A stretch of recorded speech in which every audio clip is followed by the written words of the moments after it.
The emergency beacon flashed red across the Galactic Council chambers for the first time in 300 years. Representatives from 12 different species sat in their designated pods, their various forms of breathing apparatus creating a symphony of hisses and clicks in the vast circular room. The Arctilian delegate, Kale, spread his forearms wide as holographic displays materialized around him. Fellow council members, we face an unprecedented situation, Kale announced, his translated voice carrying through the chamber's universal communication system. The species called humans have established their 47th colony in just 25 of their years. This rate of expansion exceeds anything we have recorded in galactic history. Commander Rix of the Vorthan Federation leaned forward in his crystalline pod. His blue-scaled face showed deep concern as data streams flickered past his 6 eyes. Expansion itself is not unusual, Kale. The Zelak Empire established 60 colonies in their first century. What makes these humans different? The holographic display shifted to show surveillance footage from various human settlements. Worlds that appeared barren and lifeless suddenly revealed bustling communities carved into cliffsides, floating on toxic oceans, and somehow thriving in the hearts of radiation zones that would kill most species within hours. Observe their choice of worlds, Kale continued. Planet designation Frost 7, where temperatures never rise above -40 degrees Celsius. The Vorthon military uses that world for extreme survival training, yet humans have built a city of 30,000 there. Or consider the ash world of Ember Prime, where volcanic activity makes the surface uninhabitable. Humans have constructed underground networks and are somehow farming in those conditions. The Silicate Collective representative, whose crystalline form resonated with harmonic frequencies, vibrated a question. Perhaps they are simply desperate for territory? New species often make poor choices in their eagerness to expand. That was our initial assumption, Kyle replied, manipulating the display to show more footage. But look at this data from their most recent colony on the world they call New Eden. The planet has a methane atmosphere, acid rain, and gravity 3 times what their homeworld experiences. According to our environmental analysis, it should be impossible for carbon-based life to survive there. The footage showed humans working outside in specially designed suits, but what caught the Council's attention was how casually they moved. These were not desperate survivors struggling against impossible odds.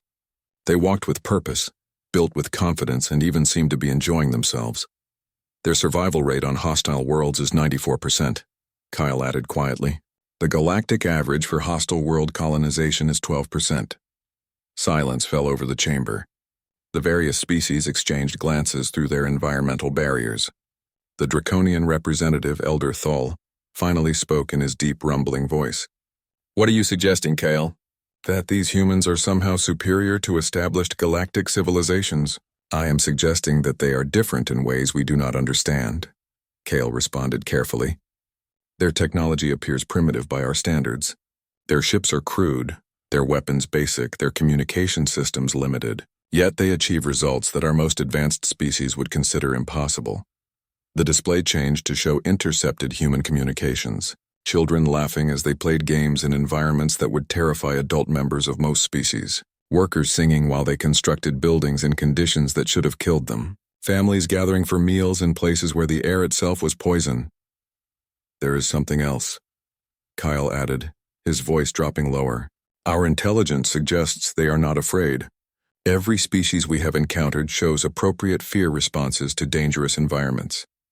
Caution, careful planning, extensive safety protocols. Humans appear to treat these death worlds as minor inconveniences. The quantum collective representative, existing as a shifting mass of energy patterns, pulsed with agitation. This cannot be accurate. Fear is a survival mechanism. No sentient species survives without proper threat assessment. Yet the evidence suggests otherwise, Commander Rix interjected, his own data streams confirming Kale's reports. Vorthon traders who have encountered human ships report that their crews seem genuinely excited about visiting worlds that we classify as extremely hazardous. They speak of these places as opportunities rather than threats. The footage continued to roll, showing humans adapting alien technology in ways that made no logical sense but somehow worked. A human child using a quantum collective energy tool as a toy.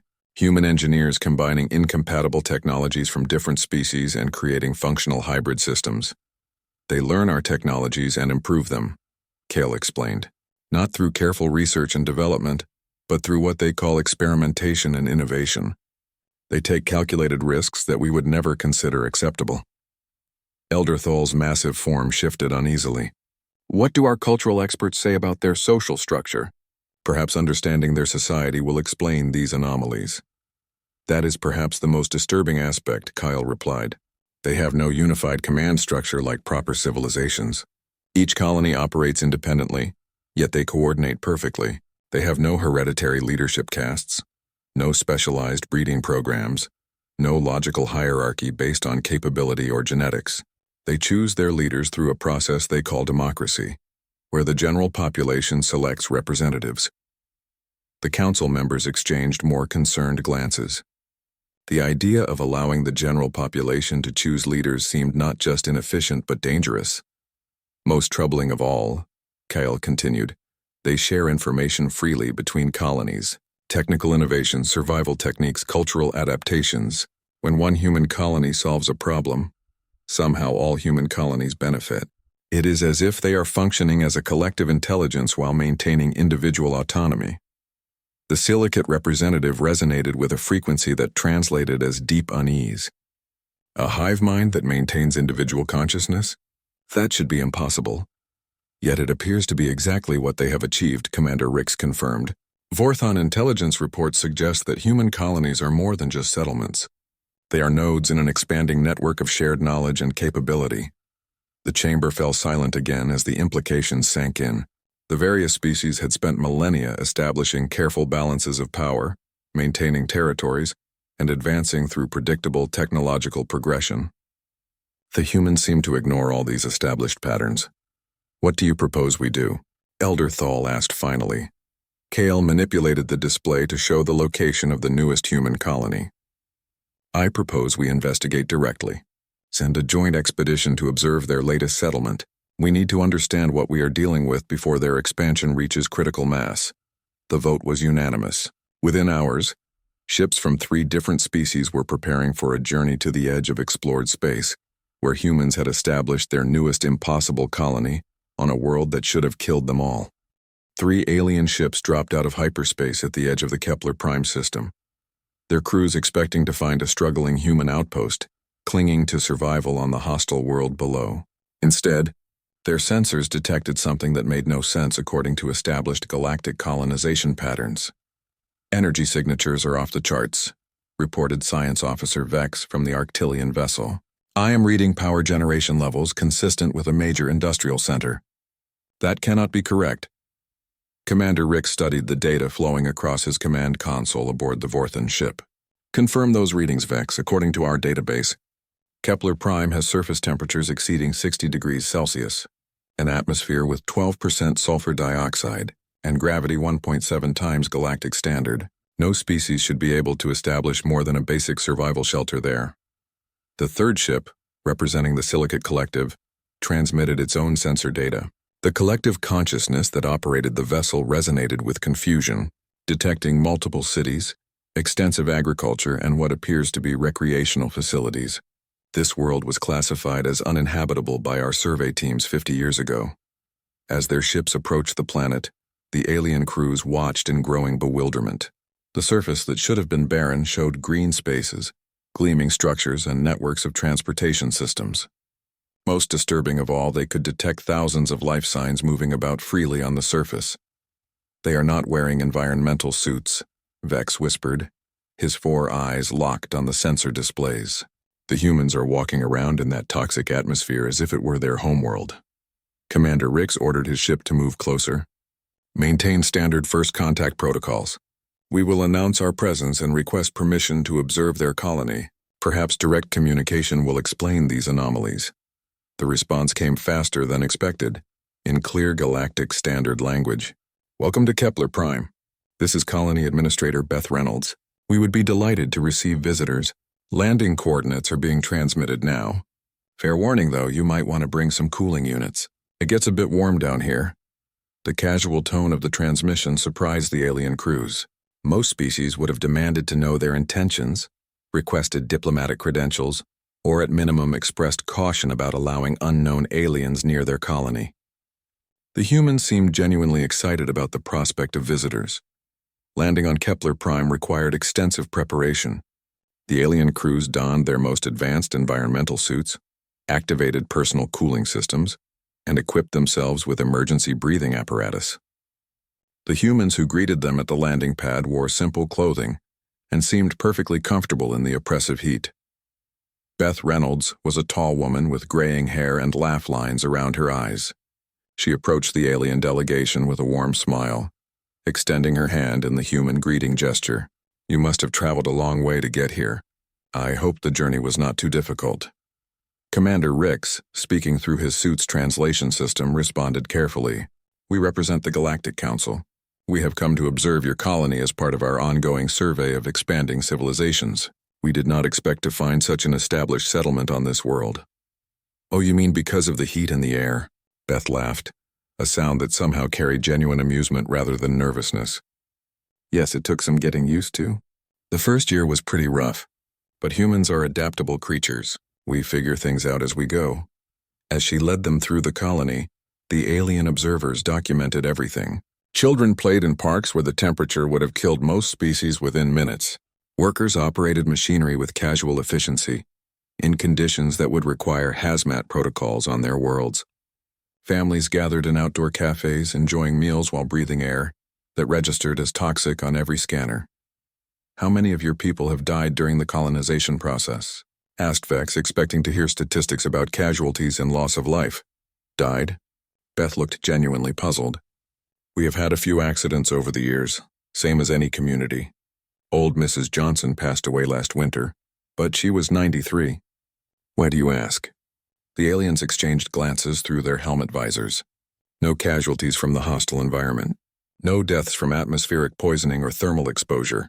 It defied everything they understood about colonization of hostile worlds. "Your atmospheric processors must be extremely advanced," suggested the silicate representative, its crystalline form shimmering through the environmental barrier it maintained around itself. "Atmospheric processors?"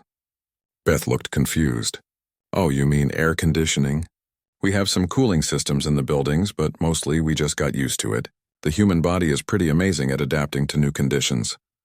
They continued the tour, and each new discovery deepened the aliens' confusion. A school where human children learned alongside domesticated creatures that the alien databases classified as extremely dangerous predators. A hospital where patients recovered from injuries that would be fatal to most species. A research facility where humans worked with materials that should have been impossible to handle safely.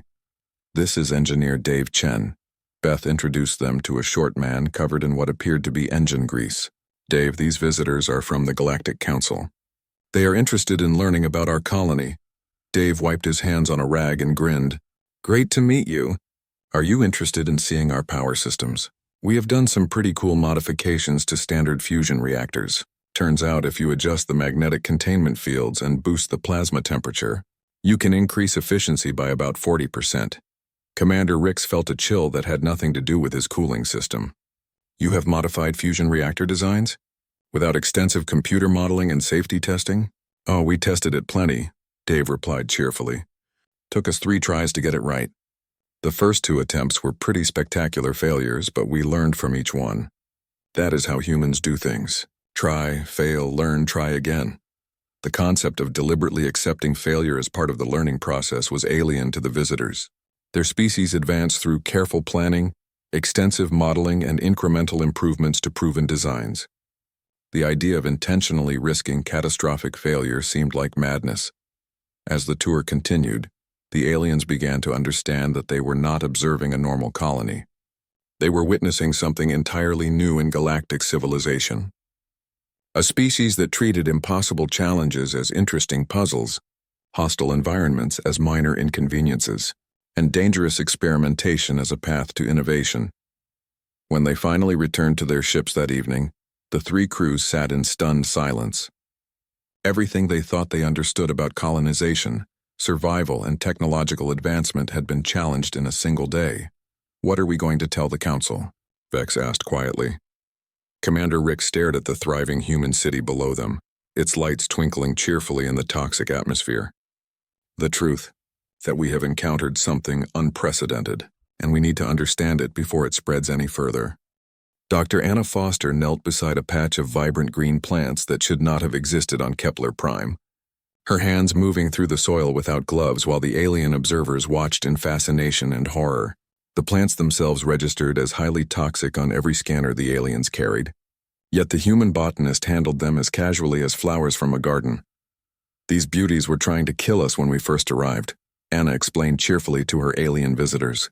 The local flora produces a compound that is lethal to most carbon-based life forms.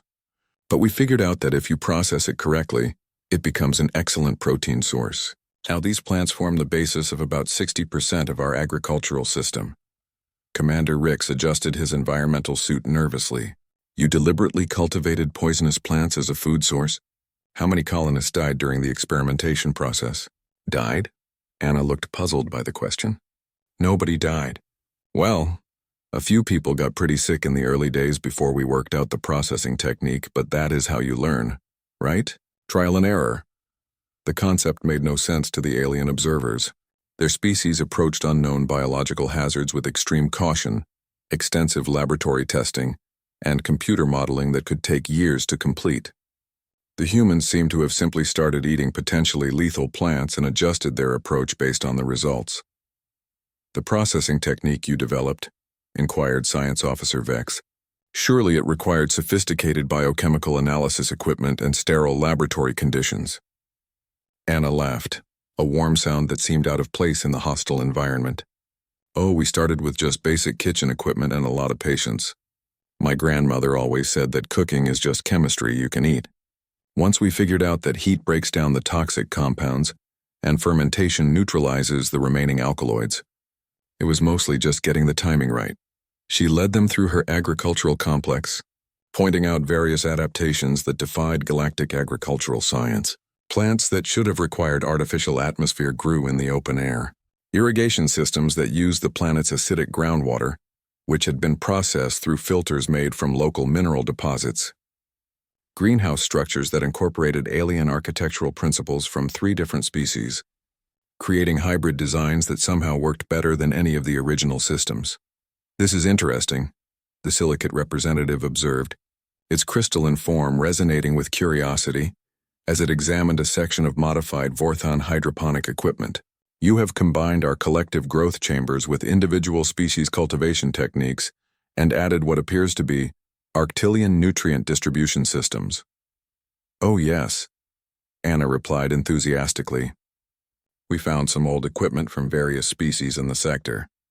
Most of it was broken or incompatible with human systems, but Dave in engineering is great at making things work together. He figured out how to connect everything and improve the efficiency by about 300%. The aliens processed this information with growing unease. Each species had developed their agricultural systems over thousands of years of careful refinement.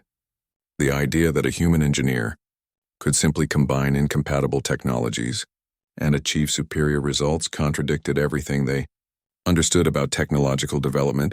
Their tour continued to the colony's biological research facility, where Dr. Foster introduced them to creatures that made the alien visitors recoil in their environmental suits.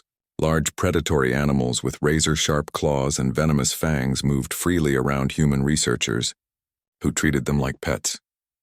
Meet Rex and Luna, Anna said, scratching behind the ears of a creature that the alien databases classified as an apex predator, capable of killing a dozen armed soldiers. They were pretty aggressive when we first encountered them, but it turns out they are just territorial about their nesting sites. Once we figured out how to communicate with them and respect their boundaries, they became quite friendly. The creature called Rex rolled over on its back, exposing its vulnerable belly while Anna rubbed its stomach. The casual trust displayed by both species was incomprehensible to the alien observers, whose own relationships with dangerous wildlife involved careful containment, tranquilization, and extensive safety protocols. You domesticated apex predators through communication? Commander Rix asked weakly. Domesticated is not quite the right word, Anna replied thoughtfully. We formed a partnership. Rex and Luna help us identify edible plants and warn us about dangerous weather patterns. In return, we share our food with them and help care for their young. It is a mutually beneficial arrangement. 8-year-old Tim Parker chose that moment to run into the facility completely ignoring the massive predators as he hurried toward Anna. "Dr. Foster, I figured out that math problem you gave me yesterday." He held up a tablet covered with calculations that made Science Officer Vex's 4 eyes widen in disbelief. "That is wonderful, Tim." Anna smiled proudly. "Why don't you explain your solution to our visitors? They are scientists from other worlds." Tim turned to the aliens with the open curiosity that only children possessed. "It was really hard at first, but then I realized you could solve it if you think about dimensions differently. See, if you assume that space-time can bend in directions we cannot normally perceive, then the mathematical relationships become much simpler." He began explaining his solution with the casual confidence of a child describing his favorite game. The aliens listened in stunned silence as the human child outlined theoretical concepts that their greatest mathematicians had been working on for decades. More disturbing still was the fact that his approach was not only correct but elegantly simple. "How long have you been studying advanced dimensional mathematics, young Tim?" Vex asked carefully. "Oh, I am not studying it," Tim replied with a grin. "Dr. Foster just asked me to look at this problem because I like puzzles. Math is fun when you think of it as figuring out how things work." After Tim ran off to play with his friends, the aliens stood in shocked silence. A human child had solved as a casual puzzle what represented years of research for their species. More importantly, he had approached it with joy, rather than the careful methodology that characterized alien scientific advancement.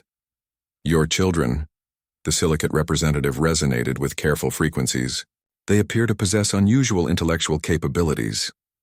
"All children are smart if you give them interesting problems to think about," Anna replied matter-of-factly. "Humans learn best when they are challenged and allowed to experiment." Tim will probably come up with 3 more solutions by next week, each one different from the last.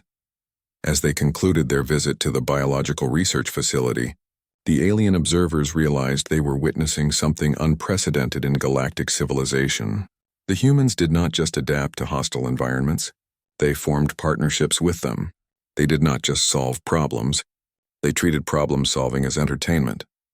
They did not just survive impossible conditions, they thrived in them while maintaining the casual optimism that seemed to characterize their entire species.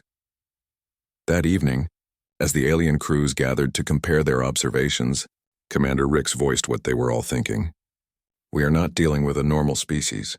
Every assumption we have made about colonization, survival, and technological development appears to be wrong when applied to humans." Science Officer Vex nodded grimly. "They treat our most advanced scientific challenges as children's games. They domesticate deathworlds and form friendships with apex predators. They combine incompatible technologies and achieve superior results through casual experimentation." The implications were staggering. If humans could solve in days what took other species years, if they could thrive where others merely survived, if they could innovate through play rather than research, then what would happen as they continued to expand across the galaxy? "We need to observe more," Commander Rix decided. "We need to understand the full scope of human capabilities before we report back to the Council." None of them slept well that night, and their dreams were filled with images of human children solving impossible problems, while dangerous predators played at their feet. The storm came without warning, turning Kepler Prime's already hostile sky into a nightmare of lightning and hurricane-force winds, carrying sulfurous clouds that would have sent any sensible species into emergency shelters. The alien observers, safely housed in their reinforced landing craft, watched their instruments register energy readings that exceeded the capacity of most planetary defense systems.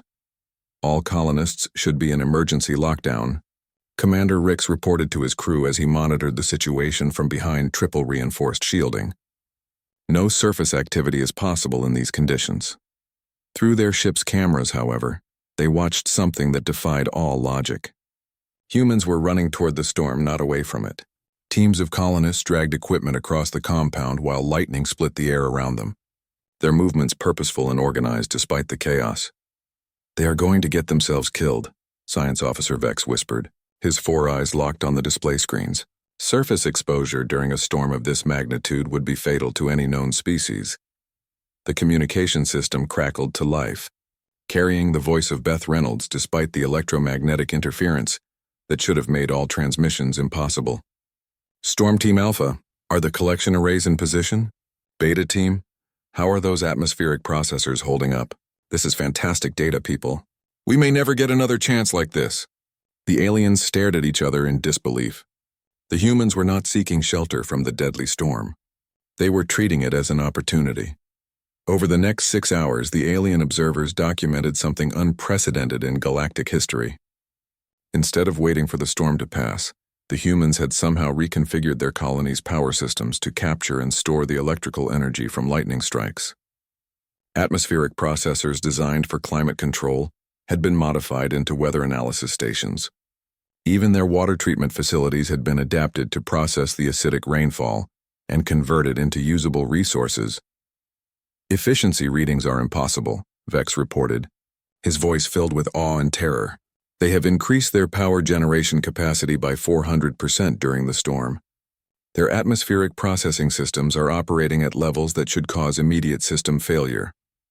When the storm finally passed 12 hours later, the aliens emerged from their ships to find the human colony had not just survived, but improved. New solar collection arrays gleamed on building rooftops constructed during the height of the storm. Gardens that had been struggling in the harsh environment now flourished under irrigation systems fed by processed stormwater. The entire settlement hummed with energy and activity. Beth Reynolds met them at the landing pad, her hair still damp from the rain, but her expression bright with excitement. Incredible storm. We learned more about atmospheric dynamics in one night than we had in the previous 2 years. Did you get good readings from your ships? You were outside during that storm, the silicate representative observed, its crystalline form pulsing with confusion. Our instruments registered energy levels that should have been lethal to organic life forms. It got a bit intense there for a while, Beth admitted with a grin. Poor Sam Rodriguez got knocked down twice by wind gusts, and Lisa Wang had to replace 3 sensors that got fried by electrical feedback. But we managed to collect enough data to revolutionize our understanding of this planet's weather systems. She led them through the colony, pointing out modifications and improvements that had been made during the storm itself. Buildings reinforced with materials salvaged from damaged equipment. New communication arrays constructed from salvaged alien technology that somehow worked better than the original systems. Agricultural areas expanded using mineral deposits exposed by the storm's erosion. This is Engineer Dave Chen again. Beth introduced them to the same cheerful man they had met before, now covered in different varieties of grease and electrical burns that he seemed to consider minor inconveniences. Dave figured out how to modify our fusion reactors to store storm energy. Pretty clever solution to our power grid limitations. Dave beamed with pride as he showed off his latest creation, a hybrid power system that incorporated elements from all 3 visiting species technologies. The trick was realizing that if you run the energy through Arctilian crystal matrices, while using Vorthan magnetic containment fields and silicate quantum storage principles, you can actually create a more stable system than any single approach would provide. The aliens examined his work with growing horror. He had somehow combined 3 completely incompatible energy systems, each operating on different scientific principles, and created a unified power grid that was more efficient than any of the original technologies. The quantum resonance frequencies alone should have caused catastrophic interference, the silicate representative noted, its harmonic voice carrying disbelief. Oh, they did it first, Dave replied casually. Took me 4 tries to get the calibration right. The 3rd attempt actually melted half our secondary power grid, but that gave me the idea for thermal recycling, which improved overall efficiency by another 30%. Commander Rix felt something that his species classified as existential dread. You deliberately cause system failures as part of your experimentation process? How else would you learn what does not work? Dave looked genuinely puzzled by the question. Failure is just data. Every time something breaks, you understand the system a little better. Eventually, you figure out how to make it work. Their tour continued to the colony's medical facility, where Dr. Sam Rodriguez was treating storm-related injuries with casual efficiency that disturbed the alien observers. Humans who should have been dead from electrical burns walked around with bandaged limbs, joking about their experiences. Workers who had been exposed to toxic atmospheric concentrations that would have killed most species sat in recovery chairs, comparing notes about the storm's intensity. Your species appears remarkably resistant to environmental damage, Commander Rix observed carefully. Resistant might not be the right word.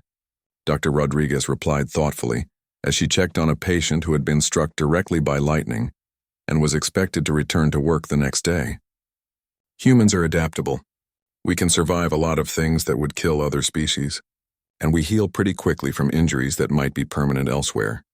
She showed them medical scans that made no sense according to galactic biological standards. Human tissue that repaired itself at rates that exceeded most species' natural healing capabilities. Nervous systems that adapted to electrical damage rather than failing completely. Immune systems that somehow processed atmospheric toxins and developed resistance rather than succumbing to poisoning. It is like your entire species is designed for survival in impossible conditions, Vex observed quietly. Maybe, Dr. Rodriguez shrugged. Or maybe we just refuse to let impossible conditions stop us from living our lives. As the aliens prepared to return to their ships that evening, they realized they had witnessed something that challenged their understanding of civilization itself. The humans did not just survive hostile environments. They treated them as interesting challenges to be overcome through creativity and determination. They did not fear failure. They used it as a tool for learning and improvement. Most disturbing of all, they seemed to be getting better at it. Each challenge they faced was met with innovations that exceeded their previous capabilities. Every problem they solved prepared them for even more difficult obstacles. The storm that should have destroyed their colony had instead made them stronger, more capable, and more confident in their ability to handle whatever the universe threw at them. What kind of species treats a planetary-scale disaster as a learning opportunity? Science Officer Vex asked as they watched the human colony's lights twinkle cheerfully in the toxic atmosphere. The kind that scares every other intelligent species in the galaxy, Commander Rix replied grimly. And they do not even realize it. Lisa Wang sat in the colony's communication center, surrounded by technology that should not have existed according to galactic scientific principles, casually chatting with someone who appeared to be on the other side of the galaxy. The alien observers watched in growing unease as she switched between conversations with multiple human colonies, each transmission arriving instantaneously despite distances that should have required years for signals to traverse. "Hey Beth," Lisa called out cheerfully as Colony Administrator Reynolds entered the room. "The folks on New Terra just figured out how to process that crystalline ore we found last month.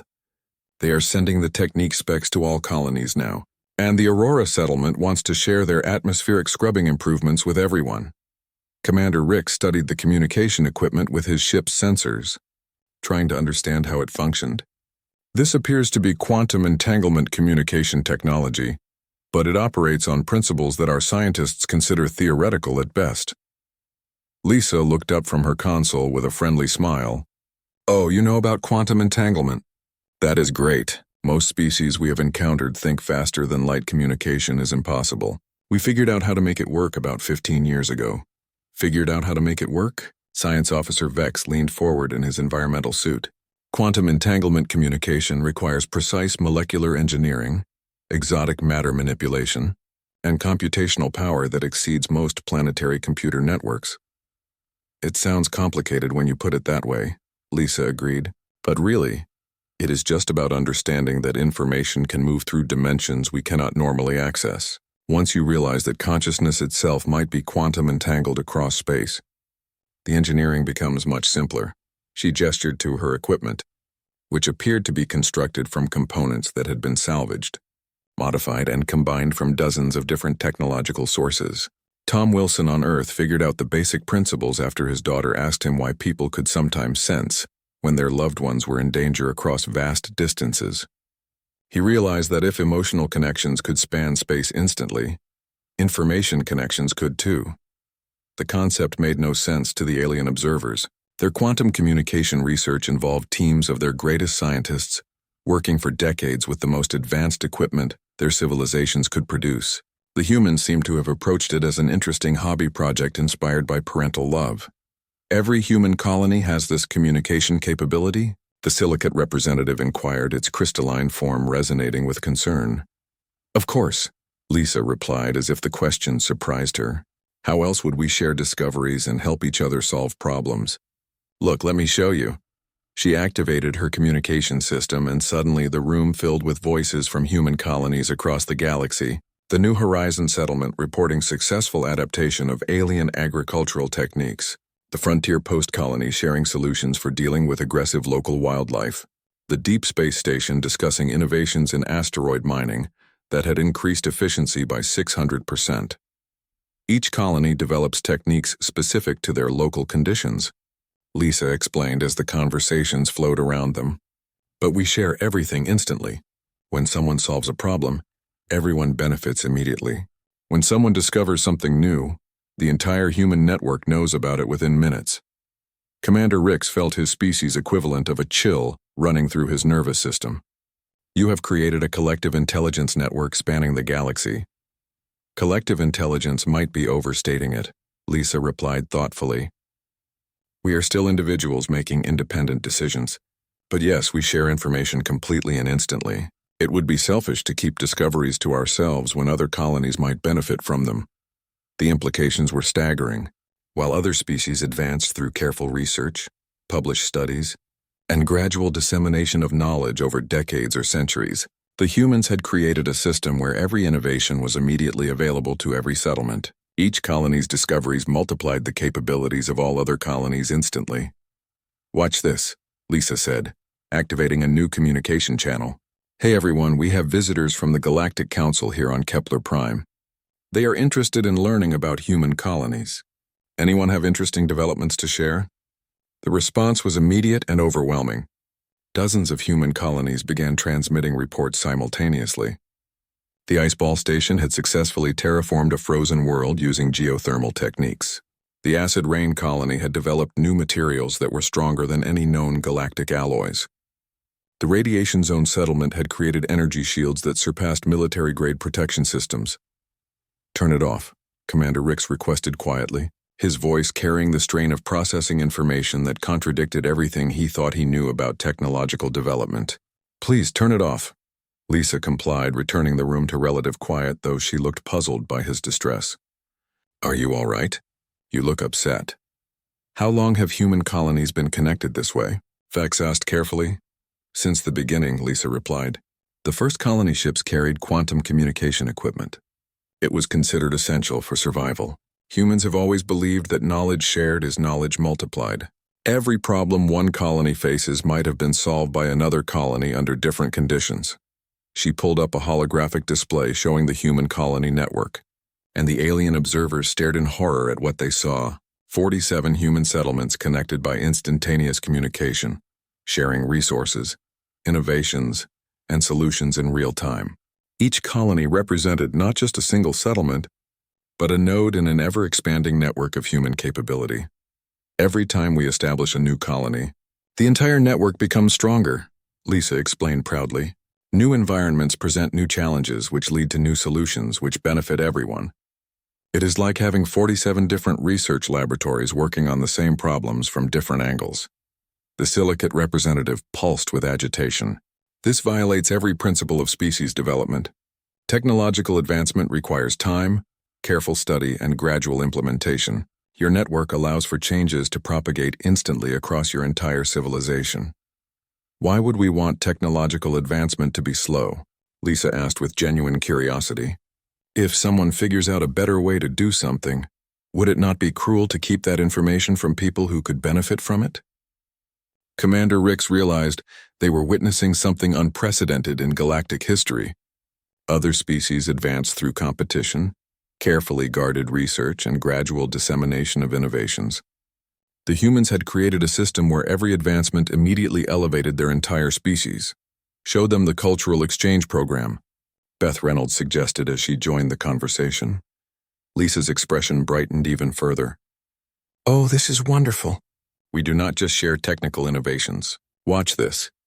The display changed to show cultural and artistic exchanges flowing between colonies. Children from the ice world of Frost 7 sharing songs with families on the desert planet of Ember Prime. Artists from the zero-gravity stations collaborating with musicians from high-gravity worlds to create art forms that could not exist in any single environment. Poets writing verses that incorporated experiences from dozens of different worlds. Human culture evolves as quickly as human technology, Lisa explained. Each colony develops unique perspectives based on their environment and challenges. When those perspectives mix with others, we create new forms of expression, new ways of thinking, new approaches to old problems. The aliens watched children from different worlds playing games together across vast distances, their laughter mixing with the hum of technology that made their communication possible. They saw elderly humans sharing stories that blended experiences from multiple planets into narratives that could only exist in a galaxy-spanning civilization. "This is not normal," Vex whispered to his companions. "Species are supposed to maintain distinct cultural identities based on their homeworlds. This mixing of perspectives should create chaos and confusion. Instead, what they observed was a species that seemed to be becoming more creative, more adaptable, and more innovative with each new colony established. The humans were not just spreading across the galaxy. They were evolving into something that had never existed before. "How do you maintain order?" Commander Rix asked. "With so many different colonies sharing information and cultural perspectives, how do you prevent conflicts and misunderstandings?" "Conflicts and misunderstandings are part of growth," Beth replied matter-of-factly. "When people disagree, they have to think harder about why they believe what they believe. That usually leads to better solutions than anyone had originally." Lisa nodded enthusiastically. Just last month, the Aurora colony and the Deep Space Station had a big argument about the best way to handle asteroid mining. They spent 2 weeks debating different approaches through the network. By the end, they had developed a hybrid technique that was better than either of their original ideas. The concept was alien to their observers. Their species avoided conflicts through rigid hierarchies and established protocols. The idea of using disagreement as a tool for innovation was not just foreign but frightening. "What happens when a colony faces a problem that no other colony has encountered?" the Silicate representative asked. "Then everyone gets excited," Lisa replied with a grin. "New problems mean new discoveries waiting to happen. The entire network focuses on the challenge until someone finds a solution. Usually takes a few days at most." She showed them recordings of previous instances where colonies had faced unprecedented challenges. The volcanic world where humans had to develop new material sciences to survive. The radiation-soaked planet where they had learned to harness dangerous energy sources. The world with sentient crystalline formations where they had established the first truly interspecies democratic government. "Every impossible situation becomes possible once humans decide to solve it," Lisa explained. "And once we solve it, everyone knows how it is done." As the alien observers prepared to leave the communication center, they realized they had discovered the most terrifying aspect of human expansion. These were not just individual colonies struggling to survive in hostile environments.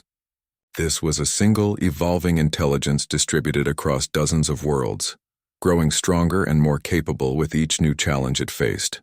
"They are not just colonizing worlds," Commander Rix reported to his crew that evening. "They are creating a new form of civilization, one that learns from every failure, adapts to every challenge, and shares every success instantly across impossible distances." "What do we tell the Galactic Council?" Science Officer Vex asked quietly. "The truth," Commander Rix replied grimly. "That humanity is not just another expanding species. They are something entirely new, and they are spreading faster than we ever imagined possible." Colony Administrator Beth Reynolds stood at the edge of the Kepler Prime settlement, watching the 3 alien ships prepare for departure, while the toxic wind whipped through her hair. She had known this moment would come eventually, and she felt a mixture of sadness and understanding as she observed their hurried preparations to leave. "You know, do you not?" she called out to Commander Rix as he conducted his final equipment checks. "You know that we have been aware of the Galactic Council all along." The Vorthan commander froze, his 6 eyes focusing on her with sudden intensity. "What are you saying?" Beth walked closer, her casual demeanor unchanged despite the revelation she was about to share. "We intercepted Council communications years ago. Our quantum network picked up your diplomatic channels almost by accident when we were testing long-range capabilities. We have known about alien civilizations, about your fears, about your debates regarding human expansion." Science Officer Vex emerged from the Arctilian vessel, his forearms trembling slightly. "If you knew we were monitoring you, why did you allow us to observe your colony?" "Because we wanted you to see who we really are," Beth replied simply. "Not the monsters your intelligence reports make us out to be, but just people trying to make good lives for ourselves and our children in a universe that offers plenty of challenges." The silicate representative materialized beside its ship, its crystalline form resonating with confusion. Your species could have prepared for our visit. You could have hidden your capabilities or presented a false image of your civilization. Why would we do that? Beth asked with genuine puzzlement. Deception serves no purpose when the truth is so much more interesting. Besides, humans are terrible at pretending to be something we are not. Commander Rix felt the pieces falling into place with horrifying clarity. You wanted us to report back to the Council about human capabilities. You wanted us to spread the word about what your species can do. Not to intimidate anyone, Beth clarified quickly, but because isolation breeds fear and misunderstanding. The more our neighbors know about us, the less likely they are to see us as a threat. She gestured toward the thriving colony behind her, where humans continued their daily lives in conditions that would kill most galactic species. We are not trying to threaten anyone or challenge existing power structures. We are simply being human. We adapt. We overcome challenges. We share what we learn with others. That is what humans do. The alien observers exchanged glances, processing the implications of this revelation. The humans had been playing a much deeper game than any of them had suspected. Your expansion across hostile worlds, Vex said slowly. It was never about desperation for territory. It was a demonstration. Partly, Beth admitted. We knew that other species would notice our colonization patterns eventually. We wanted to show that we choose difficult worlds not because we have to, but because we can. Because impossibility is just another word for a problem that has not been solved yet. Commander Rix felt a chill that had nothing to do with his environmental systems. You have been deliberately settling worlds that other species consider uninhabitable to prove a point. To prove that the word uninhabitable is meaningless if you are creative enough, Beth corrected. Every world in this galaxy could support life if someone was willing to put in the effort to make it work. We just happen to enjoy that kind of challenge. The implications were staggering. The humans had not stumbled into their remarkable colonization success through luck or desperation. They had chosen the most hostile environments in the galaxy as a way to demonstrate their species' capabilities. What do you want from the Galactic Council? The silicate representative asked, its harmonic voice carrying notes of wariness. Nothing, Beth replied, and the simplicity of her answer was more disturbing than any demand could have been. We do not need anything from established galactic civilization. We have everything we need to continue expanding, adapting, and thriving wherever we choose to go. She paused, looking up at the toxic sky where the Kepler prime sun was setting in shades of orange and purple that would have been beautiful if the atmosphere had not been poisonous. We would like to be friends, of course. Trade knowledge, share discoveries, learn from each other, but we will continue to expand regardless of whether other species approve or not. And if the Galactic Council decides that human expansion represents a threat to established civilizations? Commander Rix asked carefully. Beth's expression remained friendly, but something shifted in her posture that reminded the aliens that humans were predators by evolutionary design. Then you would learn something that no species in galactic history has ever had to learn. What happens when you try to contain a species that treats impossible odds as minor inconveniences? The threat was delivered so casually, with such matter-of-fact certainty, that it was more terrifying than any military posturing could have been. The humans were not boasting about their capabilities. They were simply stating a fact about their nature. We hope it never comes to that, Beth continued, her warm demeanor returning. Conflict is wasteful and unnecessary when the galaxy is large enough for everyone to find their place. But humans do not stop being human just because other species find our nature unsettling. As the alien ships lifted off from Kepler Prime's surface, their crews sat in stunned silence. Everything they had observed, every impossible feat they had documented, had been carefully revealed by a species that understood exactly how their capabilities would be perceived. They let us see only what they wanted us to see, Commander Rix realized aloud, which means we have no idea what they are truly capable of. The communication network, the technological innovations, the casual adaptability, Science Officer Vex listed grimly. If those were the capabilities they wanted us to report, what are they not showing us? The silicate representative resonated with harmonics that translated as existential dread. We have been observing a species that allowed itself to be observed. Every conclusion we have drawn, every recommendation we will make to the Council, was anticipated and planned for. As Kepler Prime shrank behind them, the alien crews began preparing their reports for the Galactic Council. But now they faced a dilemma that kept them awake during the long journey home.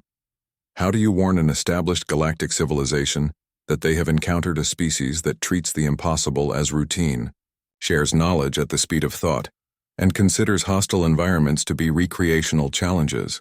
How do you explain to species that have spent millennia establishing careful balances of power that humans do not seek to join existing structures, but simply continue expanding because expansion is what humans do?